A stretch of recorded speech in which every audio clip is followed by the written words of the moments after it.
మన ప్రభువును రక్షకుడైన యేసుక్రీస్తు నామంలో మీ అందరికీ వందనములు.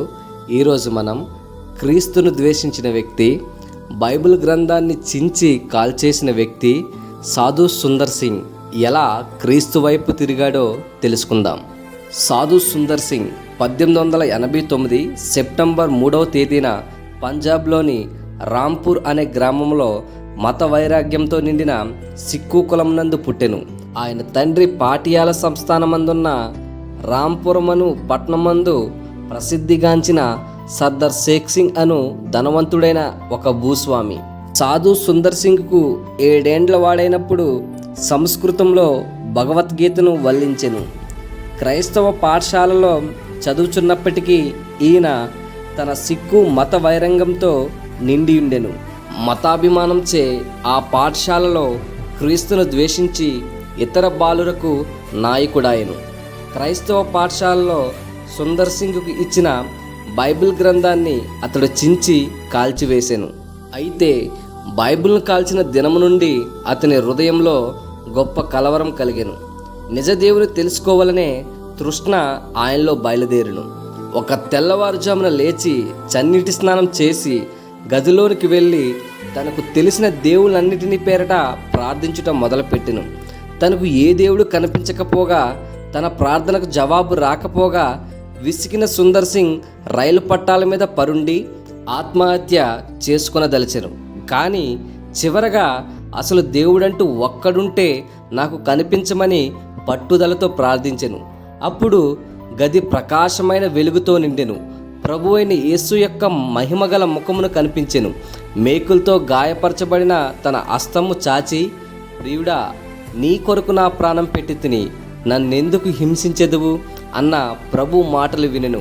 ఆ మాటలు విన్న మరుక్షణమే ఆయన హృదయంలో మెరుపుగల వెలుగు పుట్టెను. పరమానందం కలిగెను. అతని హృదయం మారిపోయెను. గొప్ప సంతోషంతో గంతులు వేచు నేను ప్రభువును చూచితిని అని చెప్పెను.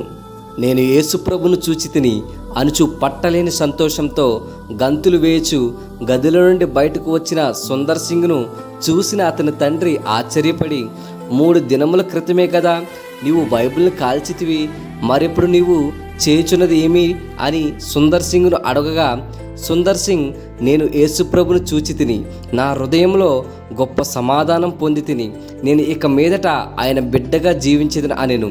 కొంతకాలం సుందర్ సింగ్ మాటలను పెద్దగా పట్టించుకొని తండ్రి, నేను క్రైస్తవుడను అని మాటిమాటికి అనుచున్న సుందర్తో, నీవు యేసును అంగీకరించినచో నా కుమారునిగా ఉండుటకు వీలు లేదు, ఈ ఇంటిలో నీకిక స్థానం లేదు, పొమ్మనెను.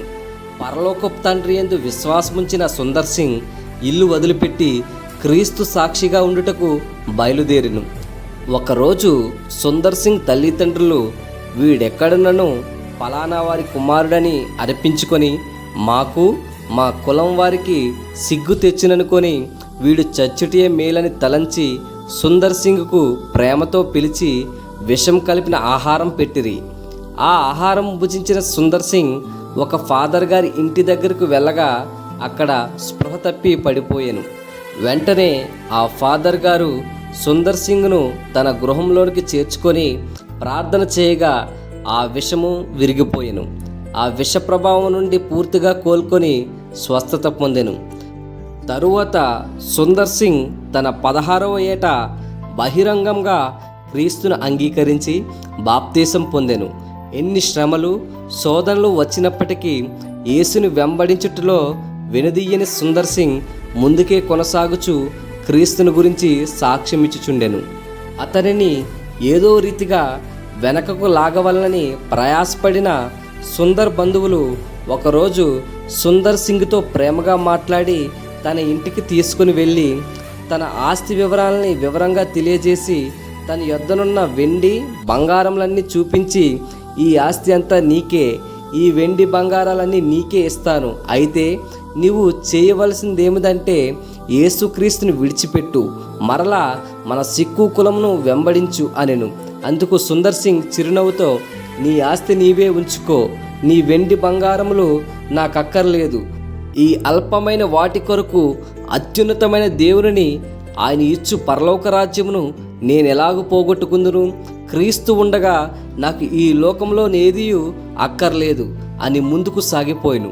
థామస్ క్యాంప్ రాసిన క్రీస్తు అనుకరణ అను పుస్తక పఠనము సుందర్ సింగ్ను ఎంతగానో ప్రభావితం చేసింది. క్రీస్తు శ్రమలలో పాలిభాగస్థుడు కావాలనే వాంఛతో పరిశుద్ధపరచబడిన జీవితం కొరకు ఉపవాస ప్రార్థనలు చేసెను. యేసుతో వెళ్ళాలనే తీర్మానించి తిని వెనుదీయను. లోకము నాకు వెనుక, సిలువ నాకు ముందు. యేసుతో వెళ్ళాలనే తీర్మానించి తిని నేను వెనుదీయను అని పాడుచు బైబిల్ను ఒక దుప్పటిని మాత్రమే వెంటబెట్టుకుని తన జీవితంలో ముందుకు సాగిపోయాను. హిమాలయ పర్వతాలలో మంచుగడ్డలపై కాళ్లకు చెప్పులు కూడా లేకుండా నడుస్తూ టిబెట్ ప్రాంతంలో మూర్ఖులైన జనులను క్రీస్తు ప్రేమల గురించి ప్రకటించెను.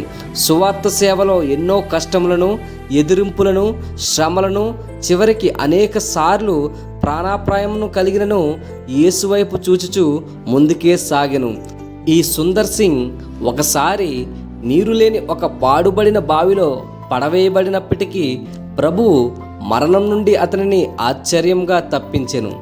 సువార్త ప్రకటన నిషేధింపబడిన నేపాల్లో సుందర్ సింగ్ సువార్త ప్రకటిస్తున్నాడనే నేరంతో పట్టుకొని జైల్లో వేసిరి. అక్కడ తోటి ఖైదీలకు వాక్యం బోధిస్తున్నందున అతని కాళ్ళు చేతులు కట్టి జలగలను తెచ్చి శరీరంపై వేశారు. జలగలు రక్తం పీలుస్తున్న ఆ బాధలో కూడా ప్రార్థిస్తూ పాటలు పాడుతున్న సుందర్ సింగ్ను పిచ్చోడనుకొని జైలు నుండి పంపేశారు. శ్రమలలో ఆనందించే నీ భక్తి రహస్యమేమిటని అడిగినప్పుడు, నా శ్రమలలో, బాధలలో క్రీస్తు సిలువే నాకు ఆదరణ కలుగజేసి నిరీక్షణిస్తుంది. నా కొరకు నా యేసు ప్రభు పరలోక మహిమను వదిలి సిలువను సహించగా ఆయన కొరకు ఆత్మలు సంపాదించుటకై నేను నా సిలువను మోయటంలో గొప్పతనమేమీ లేదని చెప్పినవాడు. కాషాయ అంగి, తలకు పాగా, గడ్డంతో సాధువుగా కనిపించే సుందర్ సింగ్ యొక్క ముఖంలో క్రీస్తు యొక్క తేజస్సు, ప్రేమ, కనికరము ప్రజ్వలించుచుండెను. అనేకులు ఆయనలో క్రీస్తును చూచుచుండిరి. దేవునితో ముఖాముఖిగా మాట్లాడుట, దేవుని ప్రేమను ఇతరులకు వెల్లడి చేయుట, యేసు ప్రభు నామంలో అనేక స్వస్థతలు, అద్భుతములు చేయుట ద్వారా అనేకులను ప్రభు వైపు తిప్పెను. హిమాలయ పర్వతాలలో కాలినడకన సంచరిస్తూ అనేక చోట్ల తిరుగుచు గొప్ప పరిచర్య చేసెను. అనేక పట్టణములు, ప్రాంతములు, దేశములు ప్రయాణం చేసి సువార్త ప్రకటించి అనేక ఆత్మలను రక్షణలోకి నడిపించెను. ఈయన ప్రసంగములు బహు సులభమైన శైలిలో ప్రతివారు గ్రహించుకొనగలిగినట్లు ఉపమానములతో సువార్త సత్యముతో నిండి ఉండెను. సుందర్ సింగ్ యొక్క పరిచర్య ప్రభావం భారతదేశపు ఎల్లలు దాటింది. ఐరోపా, అమెరికా, ఆస్ట్రేలియా దేశాలలో వరకు ఆయన పయనించి సువార్త బోధించెను. పాశ్చాత్య దేశాల భక్తి కేవలం ఇహ సంబంధమైనదిగాను, ఆధ్యాత్మిక విలువలు లేనిదిగాను ఉండుట చూచి ఎంతో బాధపడెను. మరియు క్రైస్తవ సంఘములు విభజింపబడిన సిద్ధాంతములతో ఉండుటను, ఐక్యత లేకుండుట చూచి వ్యసనపడి భూలోకంలో కలిసి ఉండలేని ఈ క్రైస్తవులు పరలోకంలో ఎలాగూ కలిసి ఉండగలరు అనెను.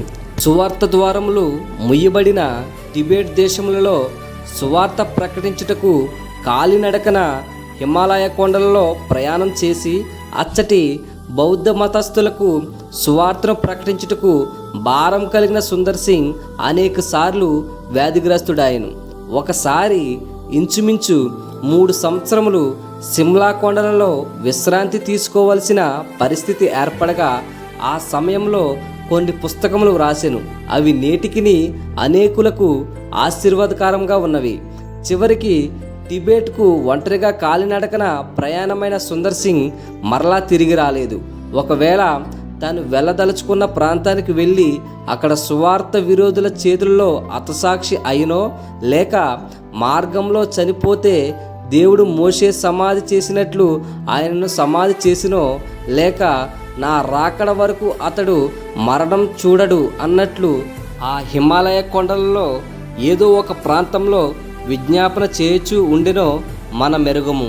అయితే సుందర్ సింగ్ మన భారతదేశంలో పుట్టి రక్తము కార్చున్న పాదములు కలిగిన గొప్ప సువార్తికుడిగా పేరు పొంది క్రీస్తు వలె జీవించి అనేక ఆత్మలను సంపాదించెను.